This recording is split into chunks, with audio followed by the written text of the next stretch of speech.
இன்னைக்கு காலையில நம்ம அரசு சார்பில் 5000 ரூபாய் உங்க அக்கௌண்ட்டுக்கு வந்திருக்கும். எதுக்காக இந்த பணம்? இந்த பிப்ரவரி மாசம் 5000 ரூபாய சிறப்பு மகளிர் உரிமை தொகையா 1,31,00,000 பெண்களுக்கு வழங்க உத்தரவிட்டிருக்கிறேன். இந்த தருணத்துல இன்னொரு அன்பான வேண்டுகோள்.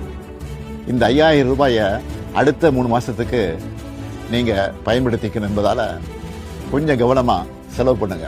அன்பு சகோதரிகளே, உங்கள் ஆதரவோடு அடுத்து அமைய போறதும் திராவிட மாடல் ஆட்சிதான். அதனால நீங்க மனம் குளிரும் சிறப்பான ஒரு அறிவிப்பையும் இந்த நேரத்தில் சொல்ல விரும்புகிறேன். அடுத்த திராவிட மாடல் 2.0 ஆட்சி காலத்தில் உங்களுடைய உரிமை தொகை 2000 ரூபாயாக உயர்த்தி வழங்கப்படும். சொன்னதை செய்யற முத்துவேல் கருணாநிதி ஸ்டாலின் கொடுக்கிற வாக்குறுதி இது.